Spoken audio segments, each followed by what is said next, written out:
Bonjour, bonsoir ou bonne nuit à tous, hein, suivant l'heure à laquelle vous nous regardez, hein. Je suis en compagnie aujourd'hui de Mehdi, hein. Et oui, là, oh là là, il est beau, il est souriant, il vous salue. Oh là là. Coucou, Comment coucou. ça va? Eh bien, j'ai grave la patate. Ah, ça c'est cool ça. Et aujourd'hui, je te promets, il va y avoir une grosse odeur de vase dans cette vidéo. Je m'en serais passé, mais ça marche, je suis curieux. Ok. Bon, si si vous avez un peu suivi, hein, et que vous avez regardé le titre de la vidéo, vous Oui. devez savoir normalement de quoi on va parler, hein. On va parler de Wastburg. Exact. Le petit jeu bien sympathique avec une gameplay riche Oui, c'est sorti ça. chez les Ce n'est plus un petit jeu à ce niveau-là. singes. Oui, il y a 7 suppléments. Il y Ah en oui, a on est quand même dans de la pas mal. grosse, voilà, c'est de la belle saga déjà française, ça. Alors, il y a une V2 qui va sortir à l'automne dernier. Qui va arriver. Bref, Oui. ça. Bah, Incoming. on a tourné une vidéo de Doctor Who juste avant, donc Ouais, donc le temps, vous savez ce que c'est, ouais, hein. tout est Voilà. relatif, hein. Exact. Voilà. Mais bon, là, on va parler de la V1. Oui, voilà. Du coup, pour cette petite vidéo, hein, on va faire un petit plan propre, hein. Ouais, assez Quand même. propre, assez tranquille, hein. Alors, on va parler globalement de l'univers de jeu, du Oui. système de jeu également. On va aussi passer en revue la gamme, à quoi sert chaque supplément, hein, factuellement parlant. Et puis il y a une section bonus également qui parlera de hack. Alors comment le jeu se hack lui-même, parce qu'il le fait Oh, plusieurs il est fois. doué. Comment hacker le jeu, comment... alors là, il n'y aura pas vraiment de hack de jeu, mais ça sera général à chaque vidéo qu'on fera par la suite. Les scénarios qui sont cool, y compris trouvables dans le net, les outils, les aides de jeu, etc. Tout ça, les sources d'inspi. Tellement de trucs. Tellement de choses, et tout ça pour une belle ville de merde. Eh ben, tu Et vends ouais, du rêve, c'est là. ça. Je te propose qu'on commence, Ça me va. maintenant. Eh ben, Par c'est quoi parti. commence-t-on?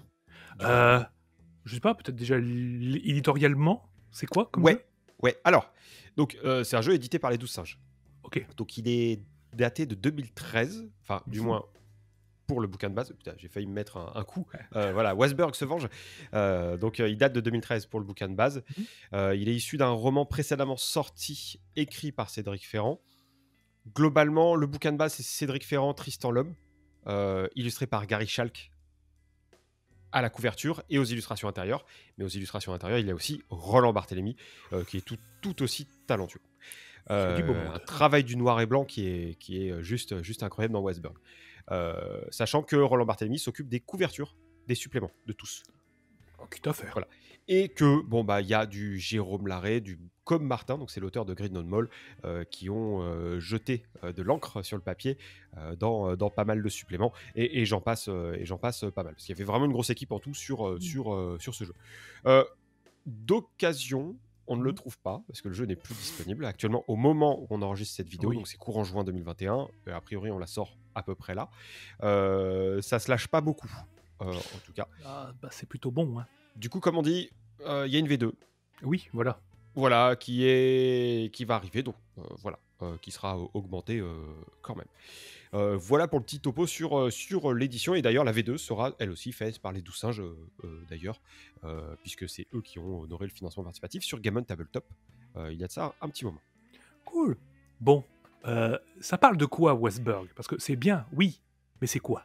Alors, c'est bien, et en fait, moi je résume souvent Westberg quand j'explique par une phrase. Imaginez que c'est l'enfant consanguin et dégénéré de Cops et de Warhammer. Voilà, j'ai perdu Antoine. Voilà. Je m'en remets jamais. C'est vraiment ça. Donc c'est, en gros, je vais détailler un peu après. C'est une cité-état, Westberg, qui est coincée sur une île, au milieu d'un fleuve, avec en bonus une à deux crues par an. C'est une espèce de république bourgeoise à la Venise, en fait, mais avec une petite odeur de vase et de merde que Paris, dans ses mauvais jours, ne renierait pas. C'est coincé entre deux royaumes. Et d'ailleurs, ces deux royaumes composent les deux ethnies principales qui sont présentes dans la ville. À l'ouest, il y a la Vaelmi. C'est une sorte de France-Allemagne médiévale dont vient la majorité de la population de la ville. C'est l'ethnie majoritaire, les Vaelmiens. On appelle ça aussi le Vaelmstadt, pour donner un nom un peu dans la langue de Goethe, entre guillemets. Il y a un pont qui a été construit sur le dos des impôts des citoyens de Westberg qui mène à cette Vailmi. De l'autre côté, il y a la Lauritanie. Alors ici, c'est un amalgame, parce qu'en fait, on les voit de l'extérieur, on ne joue pas les Lauritains. C'est comme ça qu'on appelle Lauritains et Lauritaines, les ressortissants de ce peuple-là. C'est un amalgame de clichés racistes sur les gens du voyage, les populations ibériques, africaines, etc., etc. On ne les comprend pas, on n'a pas envie de les comprendre, et d'ailleurs, ils vivent dans un ghetto de la ville, ville qui est, spoiler alerte, éminemment raciste à leur rencontre. À leur rencontre, pardon. Puisque voilà. Sachant que ces deux royaumes-là sont en guerre, mais ça dure depuis tellement longtemps qu'on ne sait plus trop pourquoi, et très honnêtement, on n'en a pas grand-chose à foutre. Westburg, ça reste Westburg. D'ailleurs, on notera sur la carte qu'un pont mène aussi vers la Lauritanie, prélevé aussi sur le dos des impôts des citoyens de Westburg, mais que le pont n'a jamais été achevé. Il est à moitié fait. Et puis voilà. Mais avant quelques générations en arrière, la ville était dominée par des mages, qu'on appelle ici des magers. Je ne sais pas si la prononciation est exacte, c'est du néerlandais ou de l'allemand, je ne sais pas.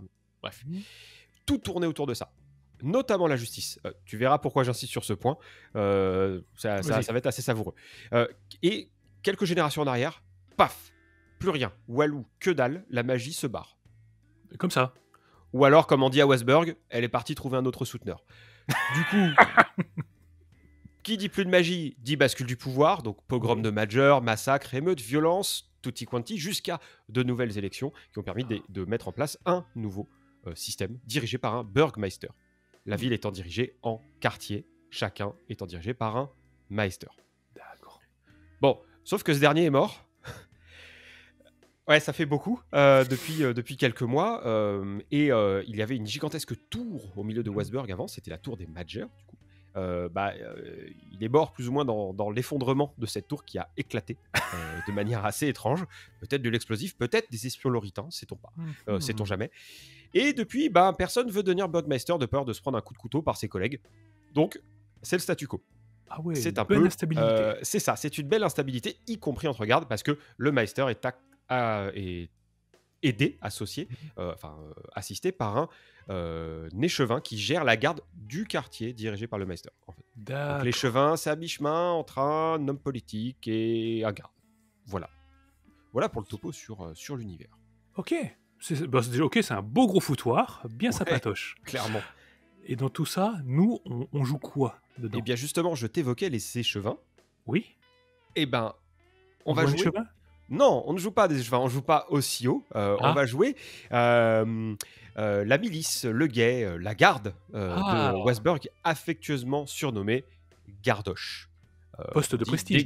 Voilà, un poste de prestige. Voilà, donc ça va être maintien de l'ordre, patrouille, réglage d'embrouille, nettoyage de latrines à cause d'un supérieur un peu capricieux. Voilà le quotidien idyllique des Gardoches à Westburg qui sont joués par nos PJ, emplis de gloire.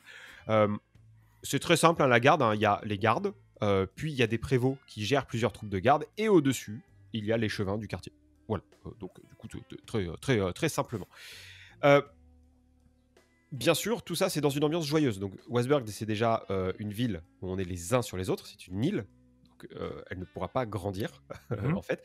Il n'y a pas d'espace. On loue souvent un appartement à deux avec quelqu'un qui travaille le jour et l'autre qui dort à ce moment-là. Et puis, quand tu travailles plus et que tu viens dormir la nuit, l'autre qui dormait le jour travaille la nuit. Tu vois, enfin, c'est... Ouais. Un peu ça. Ou tu dors à la caserne, en fait. Ça reste encore plus simple, quoique tu peux te faire chourer tes fringues, etc. Mais bon, bref. Voilà. Il y a aussi une corruption que Marseille ne renierait pas. Des systèmes pyramidaux de relations et de trafic entre bons amis. Et puis, il y a une forte odeur de vase quand même, rappelons-le. Et vu que tout reposait sur la magie, justement, y compris la loi et la justice, là-dessus, rien n'a bougé. On n'a pas vraiment trouvé de plan B, en fait. Donc, en fait, pour rendre un jugement, c'est compliqué. Avant, on rentrait dans la tête de quelqu'un. Là, il n'y a pas vraiment de corps de texte légal clairement posé. Il y a d'énormes zones de flou, d'accusation au pifomètre et des juges appliquant la loi de façon trop et très théâtrale. D'ailleurs, c'est souvent dans ce bâtiment que justice est rendue. Le théâtre, de Westburg. Voilà, et l'un des édifices étant connu comme la Purge, et là où se termine la carrière des gens qui ont été jugés négativement. Du coup, la Purge, c'est la prison. Avec un beau tatouage en plein milieu de la gueule ou sur les bras. Voilà, le tatouage est dédié aux prisonniers et aux anciens taulards, en fait, tout simplement. Et je pense qu'on a bien fait le tour de l'univers. Après, il y a plein de détails par quartier, mais Ok, je vous laisse savourer ça si vous y jouez. ok, bon, bah, c'est mignon tout plein. Et oui. Et bon, on a vu l'univers, on a vu ce qu'on va jouer, hein, Ouais. et ça vend du On va rêve. essayer de jouer. Ah, ce qu'on va essayer de jouer, en plus, grandiose. Et comment que ça fonctionne? Comment que ça Alors, tourne? Est-ce qu'on le a un syst- gros système simulationniste, Non, narratif? On a un système à l'image de Wasberg, en fait, je dirais. Alors, ça utilise le Free Universal Role Playing System, donc le système FU, avec C'est mieux comme ça. voilà, en fait, tu lances un D6 et selon le résultat du dé, il va se passer quelque chose. Alors, de 1 à 6, ça donne non et, donc c'est la merde. 2, non, bah, c'est juste que ça foire. 3, non, mais, donc ça foire, mais t'as un petit truc, sympa quand même. Oui, mais ça marche, mais il y a un petit goût de merde. Oui, et là, c'est très très bien.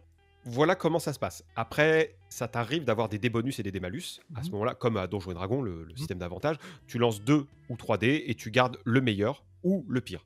Sachant que les doubles se gardent à ce moment-là. Et vont faire bien jongler ta réserve d'aubaine, mais ça, j'y reviendrai un peu plus tard. Au niveau du personnage, c'est très très simple. Alors, je vais mettre la fiche en insert. Hein. Tout est expliqué, l'intégralité du système est expliquée sur la fiche. Tu crées 6 traits sur des phrases, un peu comme le Fate System. Je ne sais pas si vous avez vu ça. Bon, du coup, voilà, c'est des phrases que tu mets, hein, genre comme fort comme un bœuf, ou trop bon, trop con, ou un peu porté sur la bouteille. Voilà, on appelle aux vertus positives du peuple de Westburg dans les traits, sachant qu'il faut surtout pas hésiter à mettre des traits qui nous mettent dans la merde. Voilà, donc tu crées 6 phrases, 6 traits. Après, on va créer 2 contacts. Alors, ça peut être d'autres gardes, ça peut être des logeurs, ça peut être des trafiquants, ça peut être des médecins, enfin, ça peut être tout et n'importe quoi. Donc, tu détermines sa fonction, son prénom, parce que c'est toujours cool, ou son surnom, et puis le lien que tu as avec. Alors, ça peut être de l'amour, ça peut être de l'or, ça peut être de la culpabilité, ça peut être le chantage, ça peut être la famille, etc. Et quand tu veux faire appel à eux, tu lances un D6 pour savoir si ça marche, en fait. Voilà. Il peut y avoir des bonus et des malus qui apparaissent si tu vas vraiment bien dans la relation, ou au contraire, pas très bien. Et ensuite, on crée ton équipement. Donc, tu vas te créer 4 trucs et tu vas lancer à chaque fois un dé pour savoir si tu l'as. Ça peut être une épée, une maison, de l'argent, un chien, ce genre de choses. Sauf que la première fois que tu demandes un truc, c'est avec 2 dés bonus. Ouais. Puis, la deuxième fois avec un dé bonus. Puis, la troisième fois avec juste un dé 6, hein, sans bonus ni malus. Puis après, avec un dé malus et 2 dés malus. Sachant que tu peux demander la même chose si tu rates à chaque fois. Donc, je te laisse imaginer à quel point ça peut être la merde. Je me suis retrouvé avec des PJ qui avaient des usuriers au cul et avec un chien qui ciblait au faciès les personnes qui voulaient bien agresser. Voilà. Spoiler, c'était des loritains. Donc du coup, ça faisait un peu... c'était pas grave, mais ça faisait des ordres dans les enquêtes. Le concept phare du système, en fait, c'est qu'il n'y a pas de système de combat, il n'y a pas de système d'infiltration, il n'y a pas de système de course, il n'y a pas de système d'interrogatoire. En fait. On n'est pas comme dans Cops, où il y a 3 milliards de sous-systèmes qui ne servent à pas grand-chose. Là, tout peut se faire avec un jet de dés ou plusieurs. Alors pas est-ce qu'on réussit le scénario, parce qu'il ne faut pas déconner, mais globalement, plus le jet englobe de paramètres, plus les conséquences sont grandes et incontrôlables. Par exemple, si tu veux infiltrer un bateau parce qu'il y a quelqu'un que tu veux libérer là-dedans, c'est un précieux informateur, il y a un gang qui l'a capturé parce qu'ils ont aussi besoin de ces infos. Alors, il y a une dizaine de mecs qui gardent le truc, il y a le pont du bateau, et puis il faut aller dans le corps du bateau pour libérer la personne. J'ai mis un coup sur le micro, excusez-moi. Tu pourrais très bien dire, est-ce que on réussit à libérer la personne en lançant un dé ? Voilà. Ou alors, est-ce qu'on réussit à assommer les 2 gardes qui sont juste devant ? Est-ce qu'on arrive à crocheter la serrure à l'intérieur ? Est-ce qu'on arrive à ressortir tranquillement avec ? C'est le groupe qui décompose le jet de dés, en fait. Et à quoi servent les traits ? Du coup, ils servent à gérer les aubaines. Ce sont des points bonus à dépenser pour avoir la possibilité de relancer les dés ou de bouger ton dé de 1. Tu as une réserve d'aubaine personnelle et une réserve d'aubaine collective. La personnelle, chaque PJ en a un point. Et les communes, il y en a autant que PJ. Donc si on est 4 à jouer en PJ, il y aura 4 points d'aubaine commune. Il faut les utiliser pour relancer ou améliorer un jet de dés seulement s'il y a un de tes traits qui est en accord avec la situation. Ou un trait environnemental. Par exemple, il fait sombre. Donc pénétrer sur le bateau, c'est plus facile. Sachant que si tu veux piocher dans la commune ou dans la personnelle, c'est toi que ça regarde.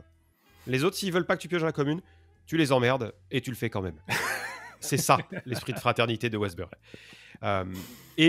Pour finir, tu vas avoir des états avec des bonus et des malus, du coup des physiques, mentaux et sociaux. Bah, si t'es bourré, choqué ou alors super en forme, bah, tu vas avoir des bonus ou des malus, tout simplement.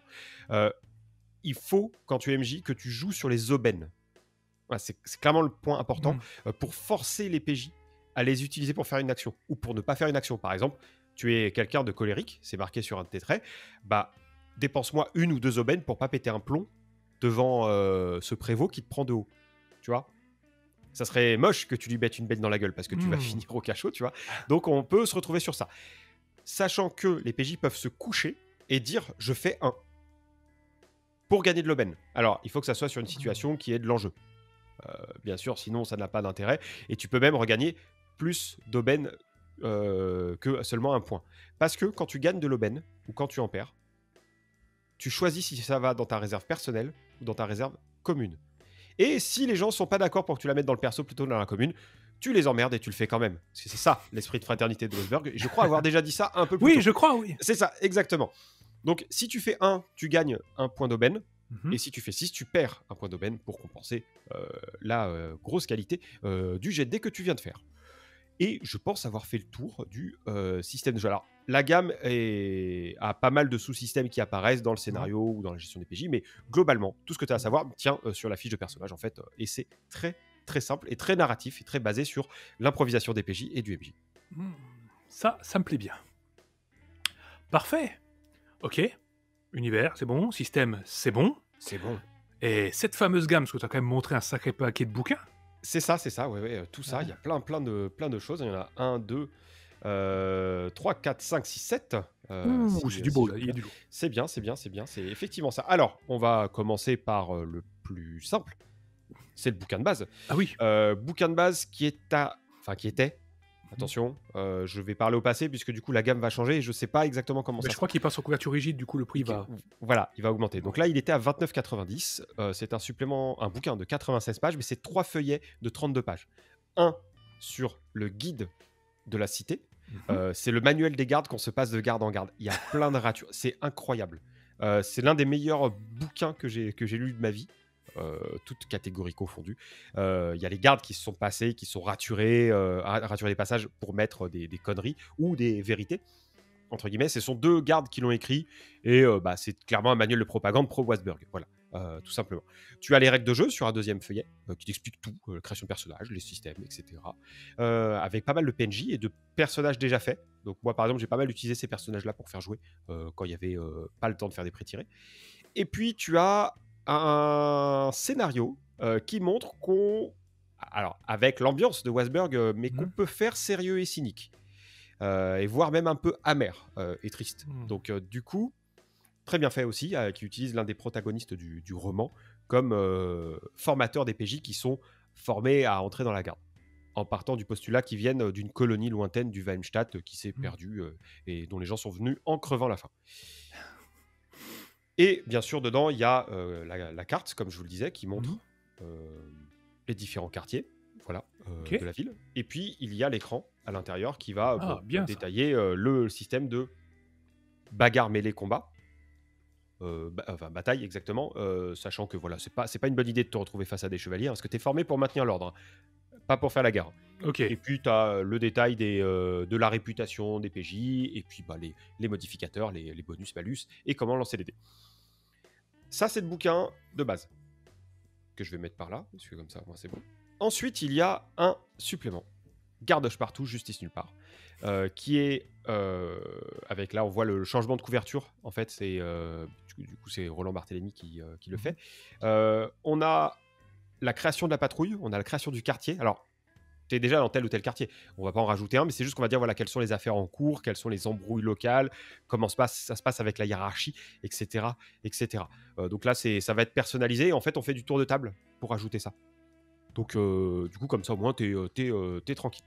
C'est un petit supplément de 32 pages à 9,90 €, ou du moins c'était. Peut-être qu'ils ressortiront ces suppléments-là. Comme ça, je ne sais pas. Ensuite, histoire de rajouter un peu d'hydromel, enfin, très exactement de houblon mal fermenté, et de bière, donc, nous avons « Et la nuit résonnera de 1000 crimes ». Donc là, c'est un scénario de David Brosselin et Cédric Ferrand, du coup, euh, avec une aide de jeu qui sert à dépenser tes sous, en fait, en tant que gardoche, parce qu'il n'y a pas vraiment de gestion de l'argent. Ok. C'est pas clairement affirmé. Là, c'est une embrouille à base de guerre commerciale entre deux brasseurs. Voilà. Au cours d'une fête nationale qu'on appelle la nuit de la barricade, qui consiste à fêter une victoire militaire sur un envahisseur loritain en se murgeant la gueule pendant une nuit. Voilà. C'est un scénario qui a en fait plusieurs intrigues qui se mêlent entre elles. Donc il est relativement chaud à manier. Attention, il est très bien, mais attention à être concentré. Bref, ça va être une ambiance autour de la violence, de la bière, du vomi et des embrouilles. Ensuite, on a le supplément Fleur de Purge, la prison, qui va te détailler comment ça se passe à l'intérieur. Là, c'est toujours Roland Barthélémy aux illustrations de couverture. C'est juste absolument incroyable. On a dedans, alors que je regarde bien, enfin une nouvelle qui t'explique un peu le truc, et puis le détail de chaque endroit de la purge. Il y a même des gardes femmes qui gardent la prison du côté des femmes, en fait. Il n'y a pas de femmes dans la garde. Mais c'est l'objet d'un scénario, j'en parlerai un peu plus tard. Et puis, on a toujours un scénario à l'intérieur qui s'appelle « On est toujours le loritain de quelqu'un ». Droit dans leurs bottes, c'est peut-être le meilleur supplément à mes yeux. Alors, précision, Fleur de Purge, un petit bouquin à 16 € de 64 pages. Et lui, il est à 12,50 €. Il en fait 48. C'est 3 scénarios dont un n'a rien à voir avec le reste et sert à faire patienter. Et attention, je vais peut-être spoiler quelques petits trucs. Donc, dans le doute, tu vas au timecode qui s'affiche en gros sur l'image là. Et puis, ça devrait aller. Et je vais éviter de mettre des coups à ce satané micro, c'est pas bien. Alors, droit dans leurs bottes. À mes yeux, c'est le scénario, le premier et le troisième, sont ceux qui changent le plus des habitudes de jeu dans Westburg. En gros, dans le numéro 1, tu as un baffeur fou qui claque la gueule à des badauds, à des gens du peuple, qui viennent se plaindre à la garde, etc. Puis, ils se mettent à baffer des bourgeois. Et là, c'est plus la même blague. Donc, les bourgeois viennent voir la garde en disant il faut absolument que cette personne soit appréhendée. Puis on dit bah oui, monsieur, tout à fait, monsieur. Bien sûr, monsieur. Donc là, tu vois, quand tu as un peu plus d'argent, ça change pas mal. Le ou l'AMJ ne connaît pas le coupable à la base. L'AMJ a une ribambelle de suspects avec un explicatif de pourquoi cette personne s'est mise à mettre des baffes, comment elle fait, pourquoi ça dégénère. Et parce qu'à un moment donné, ça devient un peu plus violent. Donc voilà. Et puis tu as des personnes vraiment très différentes, en fait, avec des profils très différents. Et en gros, selon l'avancement des PJ, l'AMJ va mettre des points à chaque piste, enfin chaque suspect, jusqu'à ce que l'un d'entre eux soit le suspect numéro 1, voire le coupable, en fait. Le numéro 2 n'a rien à voir, le scénario là-dedans. Mais le numéro 3, eh ben, le baffeur revient. Et ça dégénère. Et puis là, il y a tout le monde qui commence à se claquer la gueule. Et puis ça tourne en émeute. Donc en fait, on explique aux PJ qui sont censés avoir arrêté le coupable. Ouais. Qu'il serait bien qu'ils trouvent une solution au problème maintenant. Donc en fait, c'est un scénario en huis clos dans un bureau où tu t'occupes d'essayer de faire tomber la tension de la ville à 0. Elle a une jauge de 0 à 20. Elle commence à 14, si je ne dis pas de bêtises. Et en fait, il faut faire des actions pour réduire ça. Sachant que sortir en habit de garde, tu te fais tabasser la gueule. Hein. Ils s'en foutent que tu aies une épée ou quoi. Ils mettent des mandales. Donc tu peux te retrouver à créer une journée nationale de la baffe, de la bière distribuée gratos, un grand concert ou un grand spectacle de théâtre. Ou alors dire... c'est quand même la faute des loritains. On devrait un peu nettoyer le quartier. Tu vois. Enfin, ce genre de choses. Donc... t'es lâché par ta hiérarchie qui te surveille quand même. Il y a des gardes derrière la porte qui sont là pour t'empêcher de sortir avant que tu aies trouvé une solution. Donc tu joues ta carrière alors que tu n'avais pas forcément demandé que ça soit le cas. Ouais. Ensuite, on a l'opéra de Kat Gelder. Alors là, pas de spoil parce que ça serait trop loin à expliquer. C'est pas vraiment une campagne au sens classique. C'est quelque chose que tu dois diluer dans le reste des scénarios de Westburg. Donc en fait, ça peut se mettre sur sur une 5-6 de scénarios. Alors, tu peux le jouer d'une traite, attention, mais voilà. C'est vraiment très mieux, je trouve, de l'utiliser en diluant. Et c'est un bouquin à 16 € aussi, et qui fait 64 pages. Ou qui faisait, on ne sait pas si ça sortira encore une fois. Le dernier d'entre eux, Sous les pavés la fange. Alors, je te disais que les scénarios dans Droit dans leurs bottes, c'était ceux qui perturbaient le plus le fonctionnement du jeu. Bah là, c'est ce qui perturbe le plus l'univers de jeu. Même si l'opéra de Kat Gelder, à la fin, ça peut apporter beaucoup de bouleversements. Là, en fait, on va jouer en sous-sol. Enfin, on va jouer en sous-sol. Ça va parler de la partie souterraine de Weisberg. Donc, du coup, avec des factions, des gangs, des embrouilles, il y a un petit scénario qui va bien, avec une série de meurtres se passant là. Ça donne une autre dimension au jeu, en fait. C'est les endroits pas soupçonnés de la population. Il y a même une cité qui s'appelle Wenderburg dedans. Voilà. Qui est une légende urbaine, mais qui est juste un lieu de trafic et où des gens vivent vite fait, quoi. Et voilà pour le topo sur la gamme. C'est une bien belle gamme, tout ça. Ouais, et très, très hétéroclite, très différente. Du coup, ça qui est bon. Bah, c'est tout bon. Ouais. Ok. Comme ça. Bon, après, voilà. Parfait. Bah, après, tu nous avais parlé d'une petite section bonus en début de vidéo. Yes, c'est ça, exactement. Vas-y. Alors, la section bonus, du coup, c'est la première fois qu'on le fait dans une rétrospective. Enfin, alors, on l'avait fait l'autre fois parce que c'était pour comparer Aventure en Terre du Milieu et l'Anneau Unique. Donc, quand il y aura des versions alternatives de gamme, la section bonus sera remplacée par ça. Mais là, ici, ça va parler de s'approprier le jeu, de hacker le jeu, ou des conseils sur des suppléments ou des outils qui existent en ligne. Alors, déjà, premier truc qui est pour moi indispensable, c'est le roman. Il est pas cher, il est en format poche, ça doit coûter 7 ou 8 balles. Voilà, vas-y, c'est clairement très bien. Il n'y a pas de personnage principal dans le roman. En fait, c'est plein de petites histoires, mais qui en fait toutes convergent sont toutes reliées. Voilà. Ça détaille bien les personnages, bien la vie. Enfin, vraiment, je trouve que c'est peut-être le supplément le plus nécessaire. Et je conseille de le lire avant de maîtriser ou de lire le bouquin de base. Voilà. Sachant que lui, il est trouvable dans le commerce. Lui, bah en fait, c'est le roman de Cédric Ferrand dont je parlais au début. Voilà. Lui, il est trouvable dans n'importe quelle librairie. Voilà. Je conseillerais plutôt d'aller dans ta librairie de quartier qu'à la Fnac, mais voilà, tu peux le trouver à peu près où tu veux. Ensuite, on a un deuxième. Alors, j'ai ce document Word, je ne sais pas où je l'ai récupéré. C'est un contexte pour Fiasco qui s'appelle Fiasberg. Je sais pas d'où ça vient. Voilà. Donc, si Cédric Ferrand regarde cette vidéo.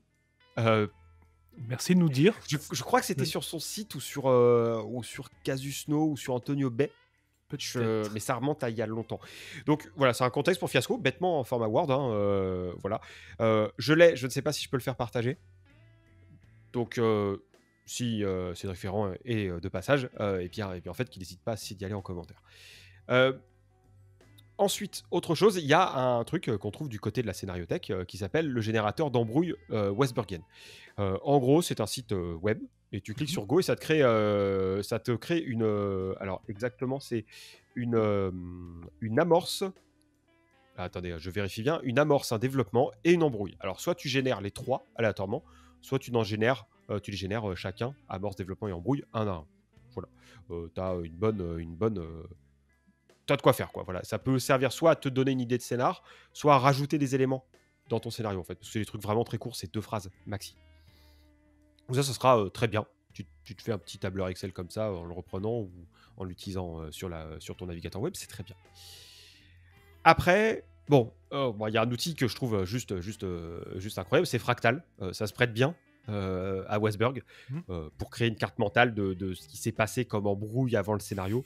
Je pense que ça pourrait être très facile de maîtriser juste avec ça. Et globalement, Fractal est un truc que je conseille pour tous vos jeux. Voilà, c'est vraiment très très bon. Donc allez-y. Tout ce dont je parle, je mets les liens. On mettra les liens dans la description de la vidéo. Et après, du côté des scénarios, des scénarii. Alors déjà, il y en a dans la scénariothèque, mais il y en a aussi dans la gamme qui sont très bien, comme je te le disais. Moi, je te dirais que le scénar du livre de base est assez touffu, mais pas inabordable. Après, ça change du ton habituellement humoristique et teinté d'humour noir de Weisberg. Mais il y a aussi le scénario numéro 1 de Droit dans leurs bottes. Alors, ça te demande beaucoup d'impro, Donc si t'aimes pas l'impro, fais l'impasse parce que voilà. Tu as le scénario. Alors là, je ne sais plus dans quel supplément il est. C'est un scénario où il y a un garde qu'on va devoir garder contre des assassinats. Il me semble que c'était dans Justice Partout. Gardoche partout, justice nulle part, il me semble. Et supplément que j'ai perdu. Eh bien, ah non, il est là, il est retrouvé. Voilà, c'est ça, c'est dans ce supplément-là. Le scénario est très cool. Et commence à la fin du scénario. Et tu dois arriver à cette fin-là, d'une façon ou d'une autre. Tu te débrouilles. Donc ça, dans les scénarios, c'est les scénarios que je trouve le plus abordables. Le deuxième est moins basé sur l'impro.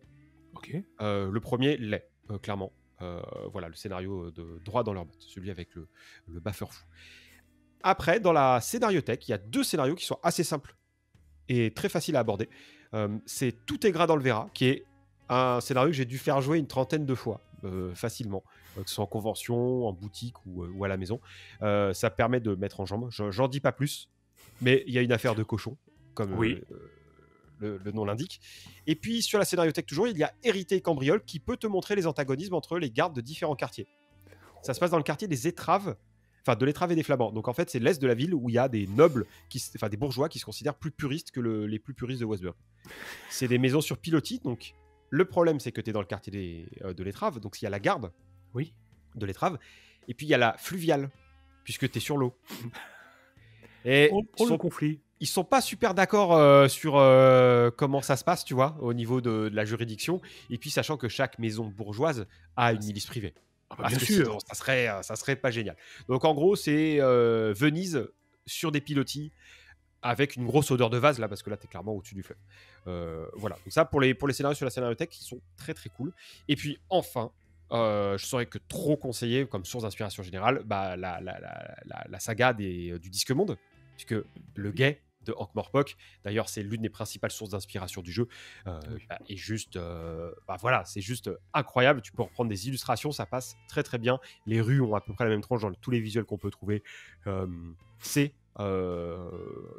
absolument immanquable, je pense. Et je pense avoir fait le tour des bonus, le tour des suppléments, le tour de l'univers, le tour des règles. L'odeur de la ville. Voilà. Donc si ça sent mauvais chez vous, j'en suis désolé. Voilà. Ce ne sont pas des flatulences, c'est l'odeur naturelle de Westburg.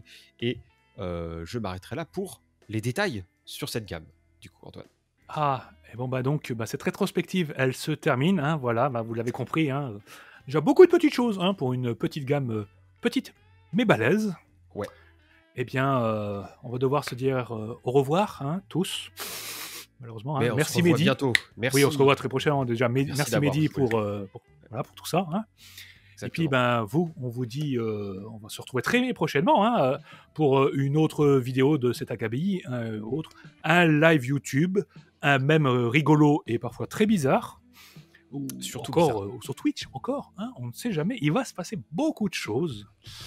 Et donc après, si vous avez des questions sur Westburg, hein, oui, ou l'inexistence de la pilosité faciale de JB, hein, on ne sait jamais, n'hésitez pas dans les commentaires, voilà, c'est ça en bas, hein.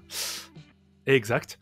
Ou n'hésitez pas aussi sur Discord, hein, ce que quitte à faire, on répond aussi, ou Facebook, hein, si vous avez envie, ou Twitter, hein, parce que si, ou Instagram aussi, ça commence à faire beaucoup de choses. On nous pose moins de questions sur Instagram, cela dit. Oui, c'est vrai. Voilà. On y répond quand même, mais voilà. on nous pose moins de au cas où, on est aussi là sur Twitch, c'est vous dire, on est partout, rien que pour vous. C'est ça. Eh bien, après, hein, n'hésitez pas si ça vous a plu, hein, le petit pouce bleu, hein, c'est gentil, un petit partage, hein, pour voir faites un effort pour que le visage angélique de Mehdi se retrouve partout sur le net, voilà. C'est très important. Et puis là-dessus, on va vous dire au revoir, hein, amusez-vous bien, j'espère que ça vous a plu, puis jouez, tout ça, et puis on vous dit à la prochaine. Bisous. Allez. Et à la prochaine. Allez, ciao tout le monde.